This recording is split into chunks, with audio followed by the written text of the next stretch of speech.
My name is Edward Rabhan. I was born in Savannah. My family moved here 2 generations ago. My grandfather migrated with his father in the early 1900s from Brooklyn. The family was originally from Austria-Hungary, Galicia, that area of the world. I think they moved here for economic reasons. My dad was born in Brooklyn. I think he was about 4 or 5 when they moved to Savannah. My grandfather opened a wholesale dry goods store on what was then West Broad Street, is now Martin Luther King Jr. Boulevard. It was called Isaac Rabhan and Sons. Almost all of his sons were part of the business. One was a doctor and was not part of the business. He did have a sister as well. One of my father's sisters as well was part of the business, and various other family members. That supported 5 or 6 Jewish families in Savannah. They were never open on Shabbos. And we all managed well. We all lived a fine life, had fun. Growing up in Savannah was wonderful. What were the traditions that you remember the most growing up as a child that you may or may not have known were Jewish traditions, but that... We were always Orthodox. Most of my father's family was Orthodox, or certainly well aware of Jewish traditions. I really can't speak to that. I mean, it was all just part of the life of growing up. You know, it's hard to differentiate. What was it like being a child growing up Jewish in Savannah? It was kind of interesting. I went to public school, Savannah High School, Charles Ellis Elementary School. The year I would have gone into junior high school was the year integration started, and Richard Arnold School was the junior high school, and it closed down simultaneously. So I went 7 years to elementary school at Charles Ellis, and then the 8th grade through 12th grade was at Savannah High School. There was always the Jewish people, regardless of what synagogue you were in or how you believed, always tended to click together, so to speak. A lot of that was because the JEA was the center of a lot of our social life growing up. The game room was wonderful. We all went to afternoon Hebrew school. We all hated it. Most of us got sent to the principal, Mr. Rosenberg, who was a wonderful human being. Never gets the credit he deserves. But it was great. You know, everybody got along, so to speak. We all played. At least the guys played rec basketball. You know, Bobby Gordon was the coach. Wonderful person. Didn't like coming in second. I was always first loser to him. But it was good. We all played ping pong. We all played pool. We all went to the pool. Everything. The JA really was, at least for me growing up, the center of social activities. Several people have mentioned that the reason why the JEA had such prominence in Jewish life was because of exclusions in other Savannah organizations. Did you ever feel like you were excluded from sports or from organizations when you were going to school? Not at all. I would have loved to have played, I think I would have loved to have played high school sports. Don't know that I was good enough at anything. But most of the games were on Shabbos, so that kind of precluded any of that. How did you get enough teams to play in a league that didn't play on Saturday or Friday night games? It was a church league, so I guess they were understanding. You know, the JA formed the league, and you know there was Epworth and the Greeks were our main rivals. You know, it was more of a church league than just a rec league. Now, as a younger kid, there were always enough kids that the JA fielded 4 or 5 intramural teams to play. Primarily basketball, some softball, but not a lot. This project speaks to diversity. Certainly the Jews, less than 2% of the population, have been very visible. I'm interested in the fact that you mentioned that you played along a church league. So your exposure to children of different faiths came mostly through sports, and tell me if you ever had any interactions that were not copacetic and went beyond just childhood rivalry. Mostly my interactions were not through the church league. The teams tended to stay among themselves. It was always us against them, regardless of who we were playing. Most of my interactions were more through public school. And there really wasn't anything that I could put my finger on, especially from that age, that I could see then. I think the one thing that kind of brought home to me what Jewish meant to the world was during the 6-Day War. I was 69, so I was 16, so I was in the middle of high school. And at that year, we did have an Arab girl as part of our homeroom type thing. And I remember people coming over to me and saying, "Boy, you really gave it to them." It was kind of interesting that they were identifying me with the Israelis. And at that time, I really, I knew I was Jewish. I obviously felt strongly about Israel, but I never felt that real connection until that point. And I kind of felt sorry for the girl because nobody was going over talking to her or anything. That's very interesting. I've asked a lot of people from the generation before ours about the Holocaust, the founding of the State of Israel, and these things wouldn't necessarily have meaning for you growing up. Right. However, I hadn't thought about the fact that the 6-Day War or the Yom Kippur War really might have solidified members of the community. Can you remember rallies or Russian Jewish rallies or anything where everyone in the Jewish community, regardless of who they were, who their friends were, kind of got together? Not so much the Russian jewelry, although we were all, involved with that. We all had the little wristbands or little necklaces, the "I will not forget" and those type things. It was interesting you mentioned the Yom Kippur War. That was the year I was at school in New York at Yeshiva University, and when it broke out, there was a real discussion. I was 18, 19, whatever it was. A real discussion about should we go over there to volunteer for, not so much to fight, but to help so that others could go fight. Not many of us did. It wasn't that long a war, but there was real discussion with that. In Savannah, as I recall, what seemed to bring the community from all walks of life into one activity was the Holocaust Memorial Days. That seemed to resonate with everybody. Things have changed. They always do. The Jewish organizations may have lost some prominence in the community. What do you see as the major reason you think that less and less Jews affiliate, or is that not your experience? No, that is my experience. I'm not sure, not wanting to be politically incorrect, but I think a lot of it, for my generation, the JEA was the focal point. And I think that they lost their way a lot. And I'm not going to point fingers or whatever, but I think that led to a lot of reality thunking in with my generation. The things aren't the same as they used to be. We all remember growing up, getting dropped off at the JA after school and spending their time, until our parents picked us up at night. And I obviously I'm Orthodox. I have strong feelings about some things, but I know a member of the community that said, he dropped his daughter off at the JEA like he was dropped off. And she ended up marrying somebody that she wasn't Jewish, that she met at the JEA palling around.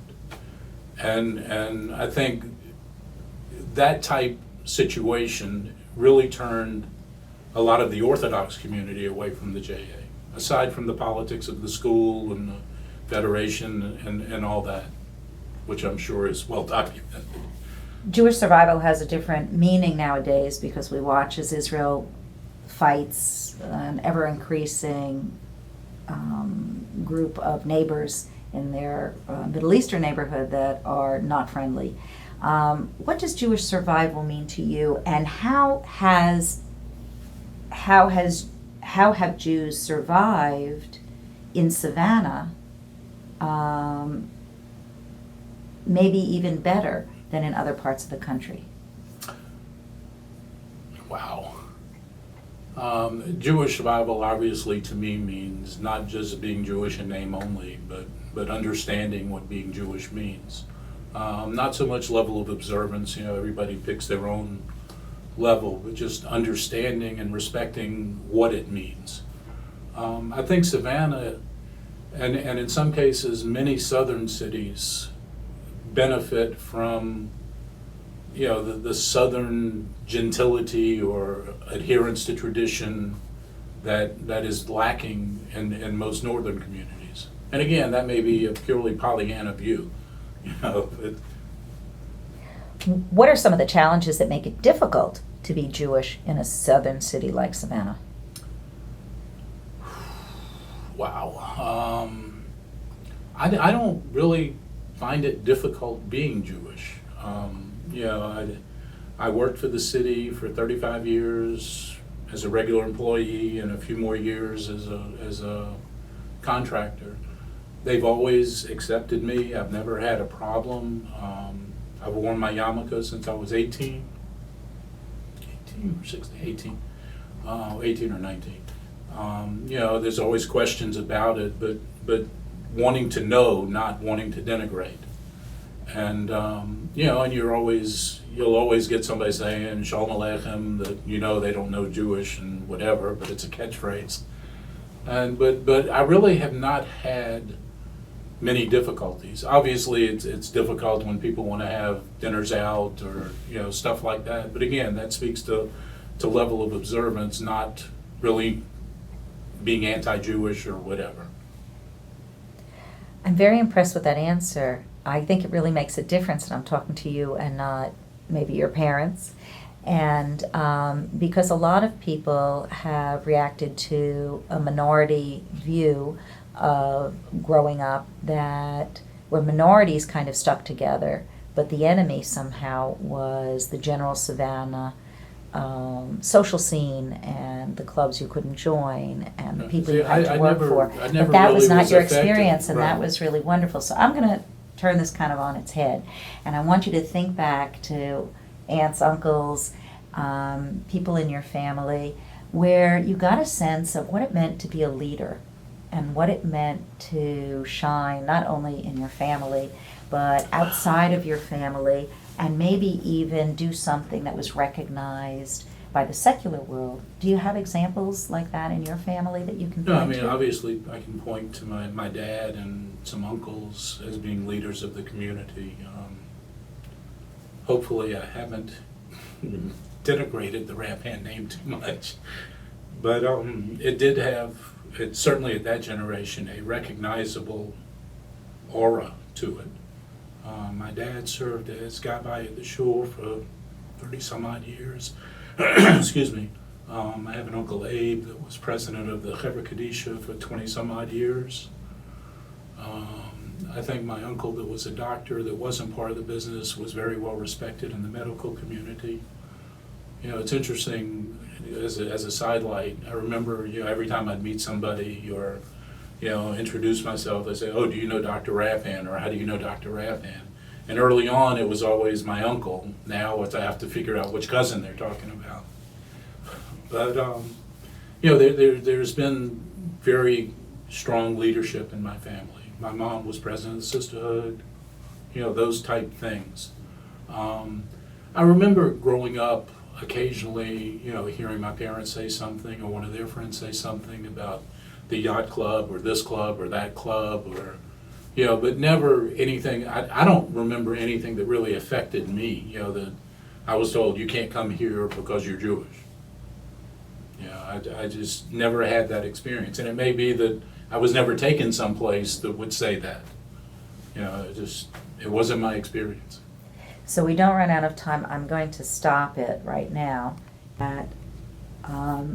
Think about your favorite memory growing up in Savannah, whether it's a Jewish memory or not, and then tell me something about the lessons you learned at your parents' knees that you hope you've passed on to your own children. Whew. Oh, wait, before you turn that Growing up, again, it's tied in with being Jewish. The big thing for me was always, actually there are two, and widely divergent ones, but again, tied to Jewish holidays. Pesach Seders, to me, were always great because we had an uncle living upstairs and we had friends come over. Sukkot as well, but it seemed like Pesach was the biggie. There were always little things keeping us interested. Obviously, afikomen presents and stuff like that. The other one, interestingly enough, is Yom Kippur. Again, I grew up on the corner of 52nd Street and Haversham. And every Shabbos, we would go downtown, walking to shul. It was about an hour walk. It was 3 miles, there and back. For Yom Kippur, we always stayed at the Menger Hotel so we could go to Kol Nidre services. The Menger Hotel doesn't exist anymore. But I remember every day of Yom Kippur, my dad said, at 2 o'clock you could break your fast. I was 6, 7, 8, whatever. And so I always remember sitting on the curb outside shul starting at 1:30, waiting for 2 o'clock to come. And again, the shul was on Montgomery near Broughton Street, and his store was on West Broad, on the lane between Broughton and Congress. And in that building, there was one of those little mom and pop kind of grocery stores that probably don't exist anymore. But they always had little crackers and all kinds of stuff. And I always remember being able to go in at 2 o'clock and getting a Coke and a package of crackers and say, charge it to the store. Those were pretty good memories. What was the second question?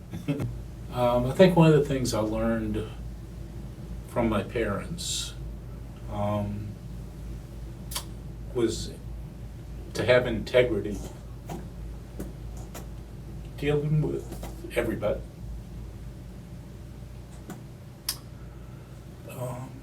Again, my dad was in a wholesale dry goods business, and he worked a lot with country guys. Early on, he was a salesman traveling around all the little country towns. Right around Savannah, there were country towns around Savannah, and the workers that worked for him were black. And he always treated them with respect. He always treated them, as if they were people. Never concerned about political correctness. When they did wrong, he told them they did wrong, whatever. And they respected him. And all of his brothers were like that as well, as I remember. And I think I learned that in my interactions with the city. Again, treating everybody, as if they were important. Hopefully I did. You might get different answers from them. But, it's important, I guess especially, and maybe this is my thinking as a Jew, that when we say something, we mean it. That's it.